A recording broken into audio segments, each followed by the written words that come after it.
Hi friends, welcome back to Chandu Telugu SM channel. ఈరోజు మనం ఒక చాలా చిన్న కంపెనీ కానీ భవిష్యత్తులో పెద్ద అవకాశాలు ఉన్న ఓకే ఒక హైడెన్ మ్యానుఫ్యాక్చరింగ్ స్టాక్ గురించి మాట్లాడబోతున్నాం. కంపెనీ పేరు వచ్చేసి పోర్వాల్ ఆటో కాంపోనెంట్స్ లిమిటెడ్. ఇది మైక్రో క్యాప్ స్టాకు. ఇది ట్రెండింగ్లో లేని స్టాకు. యూట్యూబ్లో ఎవరు దీని గురించి మాట్లాడడం లేదు. ఓకే, కానీ manufacturing, auto, railway, heavy engineering exposure ఉన్న కంపెనీ. అసలు ఇది మల్టీబెగర్ అవుతుందా లేక రిస్క్ స్టాకా? ఈ వీడియో చివరి వరకు చూడండి, మీకు క్లారిటీ వచ్చేస్తుంది. ఇక్కడ ముందు మనం కంపెనీ గురించి మాట్లాడుకుందాం. ఓకే, దీన్ని 1992లో దీన్ని స్థాపించడం జరిగింది. అలాగే ఇది ఒక ఆటో కాంపోనెంట్సే కాదు, ఇంజనీరింగ్ కాస్టింగ్ కంపెనీ కూడా. ఈ కంపెనీ ఏమి చేస్తుంది అంటే ductile iron, grey cast iron, steel and steel, alloy casting, అలాగే సబ్ అసెంబ్లీస్ తయారు చేయడం జరుగుతుంది. అంటే రా మెటీరియల్ ఉంటుంది కదా, దాన్ని కాస్టింగ్ చేసి అలాగే మిషనింగ్ దాని గురించి అసెంబ్లీ చేసి సప్లై చేయడం జరుగుతుంది. అంటే పూర్తిగా మ్యానుఫ్యాక్చరింగ్ వాల్యూ చైన్ దీని కంట్రోల్ అనే ఉండడం జరుగుతుంది. ముందుగా మనం ఇక్కడ ఓకే డక్టిల్ ఐరన్ అంటే ఏమిటి అంటే ముందుగా దీన్ని ఎస్జీ ఐరన్ అంటారు. ఎస్జీ అంటే స్పెరిడియల్ గ్రాఫైట్ ఐరన్. సింపుల్ అంటే ఇది ఒక రకం ఇనుము ఇది, కానీ ఇదేంటంటే స్ట్రాంగ్ ఉంటుంది, అలాగే ఫ్లెక్సిబుల్గా ఉంటుంది, అలాగే విరగడం ఓకే తక్కువగా ఉంటుంది. దీన్ని ఎక్కడ యూజ్ చేస్తారంటే ఎక్కడైతే ఎక్కువ బలం కావాలో, అంటే కారు యాక్సెల్ అలాగే ట్రాక్టరు ఇంజను హెవీ లోడు ఉంటుంది కదా, పార్ట్స్ కావాలి వాటికి సంబంధించిన వాటికి ఎక్కడైతే బలం కావాల్సిన ఉంటారో వాటిని అక్కడ వాడడం జరుగుతుంది. వచ్చేసి గ్రే కాస్ట్ ఐరన్ అంటే ఏంటంటే ఇది ఒక ఐరన్ లాంటిదే, కానీ ఇదంటే స్ట్రాంగ్ ఉంటుంది. ఓకే, అలాగే ఫ్లెక్సిబుల్ ఎక్కువ ఉండదు. ఓకే, అలాగే సులభంగా ఇది బ్రెటిల్ అంటే పగులుతుంది. దీన్ని ఎక్కడ యూజ్ చేస్తారంటే ఇంజన్ బ్లాక్స్లో కానీ, మిషన్ ఫ్రేమ్స్లో, అలాగే పంపు బాడీస్లో, అలాగే గేర్ హౌసింగ్లో. ఎందుకంటే వైబ్రేషన్ అబ్జర్వ్ చేస్తుంది. తర్వాత మిషన్ పార్ట్స్కి బాగా ఇది యూజ్ చేయడం జరుగుతుంది. మనం steel and steel alloy casting అంటే చూద్దాం. స్టీల్ కాస్టింగ్ అంటే ఏంటంటే మామూలుగా స్టీల్ని కరిగించి ఏం చేస్తారంటే మోల్డ్లో పోసి భాగాలు తయారు చేయడం జరుగుతుంది. కానీ అలాగే స్టీల్ అలాయ్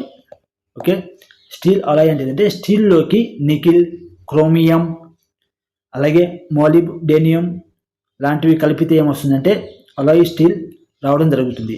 దీని ఉపయోగం ఏంటంటే హై స్ట్రెంత్, హీట్ రెసిస్టెన్స్ను దానికి ఇది యూజ్ చేయడం జరుగుతుంది. ఎగ్జాంపుల్ మనం చూసినట్లే ఓకే ఎక్కడ చేస్తుంటే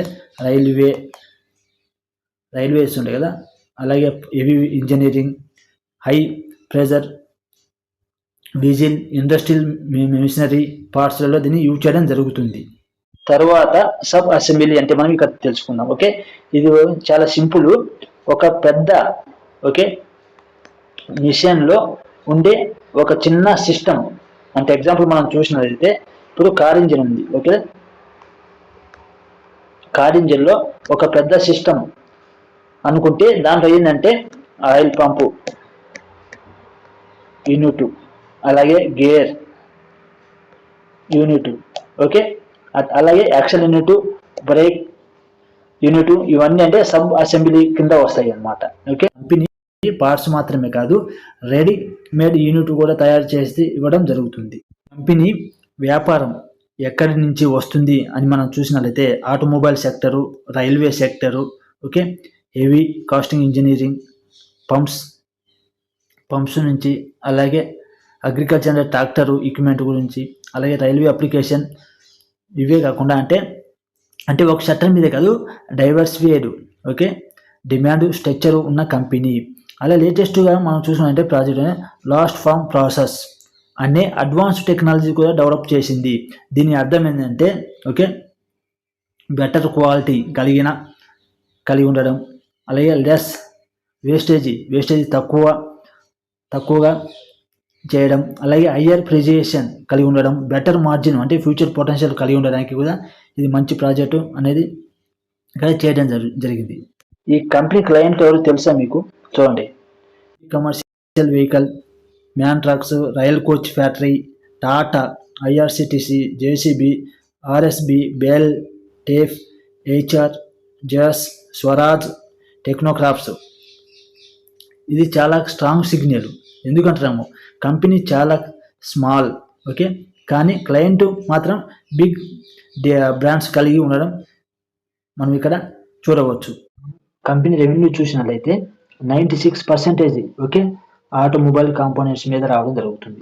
అలాగే 3% సోలార్ పవర్ ద్వారా, 1% అదర్ ఇన్కమ్ ద్వారా జనరేట్ అవ్వడం జరుగుతుంది. ఎక్కువ ఏంటంటే ఆటో కాంపోనెంట్స్ మీద ఆధారపడి ఉంది స్టాక్.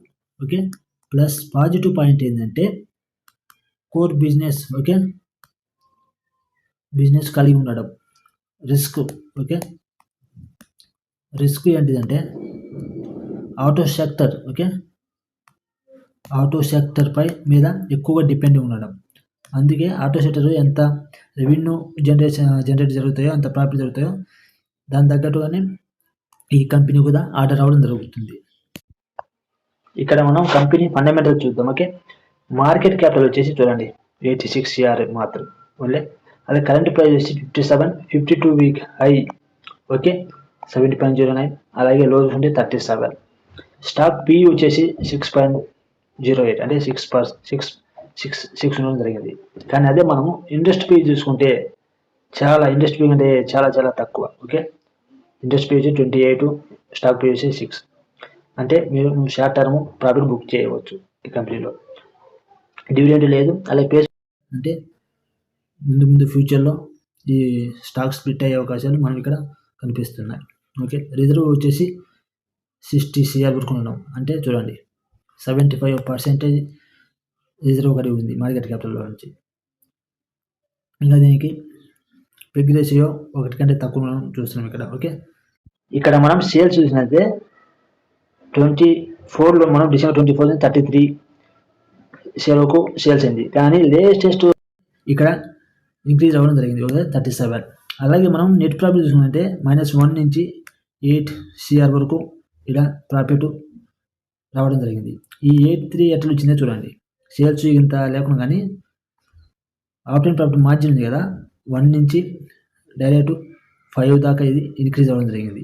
అలాగే అదర్ ఇన్కమ్ కూడా డిసెంబర్ 2024లో ఏమి రాలేదు. కానీ ఇక్కడ చూసినట్లయితే లేటెస్ట్ 7 CR వరకు ఇక్కడ జనరేట్ చేయడం జరిగింది. అందువల్ల ఏంటంటే మనకు నెట్ ప్రాఫిట్ 8 CR వరకు కూడా రావడం జరిగింది. అలాగే ఈపీఎస్ కూడా మనం ఇక్కడ చూస్తున్నాం కదా 5.52 రావడం జరిగింది. ఇక్కడ మనం ఇయర్లీ ప్రాఫిట్ లాస్ చూసుకున్నట్లయితే సేల్స్ చూసుకున్నట్లయితే ముందుగా చూస్తున్నామా, ఇక్కడ సేల్స్ కూడా మనం ఇంక్రీజ్ అవ్వడం జరుగుతుంది. ఓకే, లాస్ట్ 4 years నుంచి. అలాగే నెట్ ప్రాఫిట్ ఏంటంటే ఎప్పటికీ లాస్ట్ చూస్తున్నాం కదా 12 yearsలో 2 digits ఓకే ప్రాఫిట్ ఇవ్వలేదు. కానీ ఈ లాస్ట్ టోటల్ 12 monthsలో 14 CR వరకు దీనికి ప్రాఫిట్ ఉంది. బ్యాలెన్స్ షీట్లో చూసినట్లయితే ఓకే బ్యాలెన్స్ షీట్ ఇయర్లీలో కూడా మనం చూసినట్లయితే రిజర్వ్ ఇక్కడ ప్రకారం చూస్తున్నాం మనం.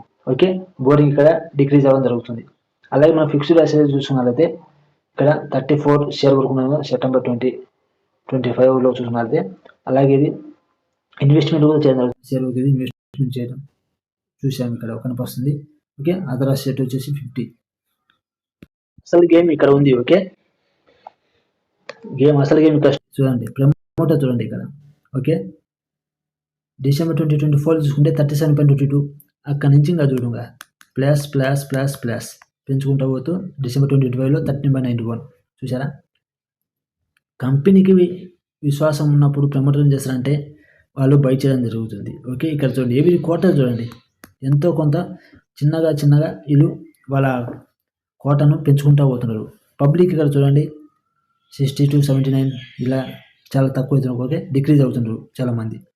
ఆ నెంబర్ ఆఫ్ సెల్లర్ చూసినట్టే 80,073 నుంచి 7,642. అంటే పబ్లిక్ తెలియదు, ఈ కంపెనీ నుంచి పబ్లిక్ ఇంకా తెలియదు, మంచిదే కదా. ఇప్పుడు ఎక్కువ తెలిసేది ఏంటంటే అందరూ ఆ స్టాక్ను బై చేయాలని చూస్తారనమాట. ఓకే, కానీ అంతకుముందే ఎవరైతే బై చేశారో వాళ్ళకు షార్ట్ టర్మ్లో మంచి ఫలితం అనేది మనం చూడవచ్చు. ఇలా బై చేస్తున్నారంటే మంచి ప్లస్ సైన్ అని చెప్పొచ్చు మనం కంపెనీకి. ఓకే, అలాగే ఇక్కడ నెంబర్ ఆఫ్ షేర్లు చాలా తక్కువ ఉన్నారు కాబట్టి అది కూడా ప్లస్ పాయింట్ అని మనం చెప్పవచ్చు. ఇక్కడ మనం ఫ్యూచర్ గ్రోత్ చూద్దాం. ఓకే, ఎలా ఉంటుందండి. ఆటో సెక్టర్ రికవర్ అవ్వడం వల్ల రైల్వే కేపాక్స్ భూమి అవ్వడం, ఇన్ఫ్రాస్ట్రక్చర్ పుష్ అవ్వడం. ఓకే, అలాగే సోలార్ కాస్టింగ్ పవర్ ఉంది కదా, అది solar capacitive power cost save అవ్వడం వల్ల, అలాగే మేక్ ఇన్ ఇండియా, అలాగే మ్యానుఫ్యాక్చర్ టెక్ ఉంది కదా, మ్యానుఫ్యాక్చర్ అనేది దాని అప్గ్రేడ్ అవ్వడం వల్ల ఏంటంటే ఇవన్నీ లాంగ్ టర్మ్ గ్రోత్ క్రియేట్ చేయడం జరుగుతుంది. ఓకే, ఇప్పుడు మనం రిస్క్ చూద్దాం. ఓకే, రిస్క్ చూసినట్లయితే ఇక్కడ ఓకే ఇదేంటంటే మైక్రో కంపెనీ, అలాగే లో లిక్విడిటీ స్టాకు. మైక్రో కంపెనీ లో లిక్విడిటీ ఉంటుంది. అలాగే ఆటో స్లో డౌన్ రిస్క్, అంటే ఇప్పుడు స్లో ఉంది కాబట్టి డౌన్లో ఉంది కాబట్టి ఆటో అది ఒక risk. Raw material praise volatility ఉండడం వల్ల కూడా మార్జిన్ ప్రెజర్ వాటి ఉండడం, రా మెటీరియల్ ప్రైజ్ వాలటిలిటీ ఉండడం వల్ల మార్జిన్ కూడా ప్రెషర్ ఉంటుంది దాని మీద. అలాగే క్లయింట్ డిపెండెన్సీ రిస్క్, అంటే క్లయింట్ కూడా వాళ్ళ క్లయింట్ ఇచ్చే ఆర్డర్ని బట్టి కూడా రిస్క్ ఉండడం జరుగుతుంది. ఓకే, ఇది సేఫ్ స్టాక్ కాదు. Okay, not a safe stock, it is a high risk stock. ఇది హై రిస్క్ స్టాక్. ఎవరు ఇన్వెస్ట్మెంట్ చేయాలి, ఓకే, ఎవరు చేయకూడదని మనం ఇక్కడ చూద్దాం. ఓకే, ఎవరికి సూటబుల్ అవుతుందంటే హై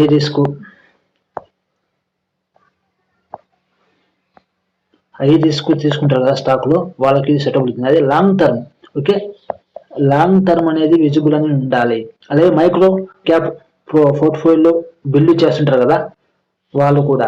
అలాగే మ్యానుఫ్యాక్చరింగ్ ఓకే, మ్యానుఫ్యాక్చరింగ్ ఎవరైతే వాళ్ళు దీన్ని బై చేయవచ్చు.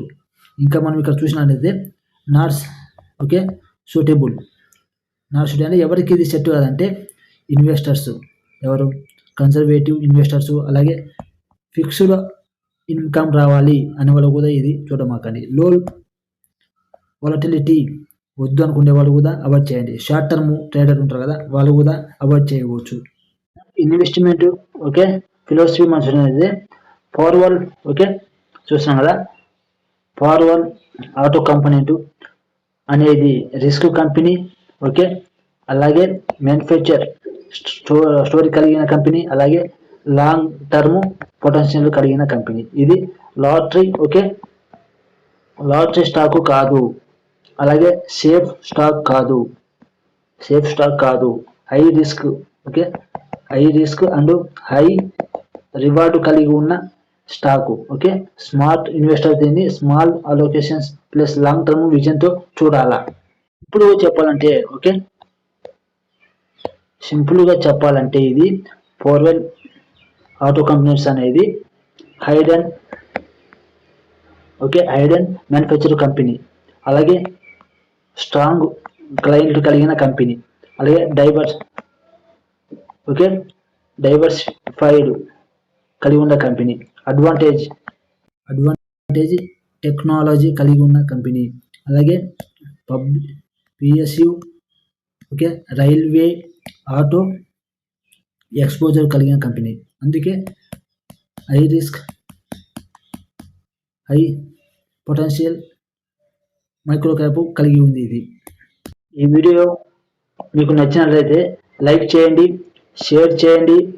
ఎవరైనా కొత్త వాళ్ళు అయితే మన ఛానల్ని సబ్స్క్రైబ్ చేసుకోండి. Thank you.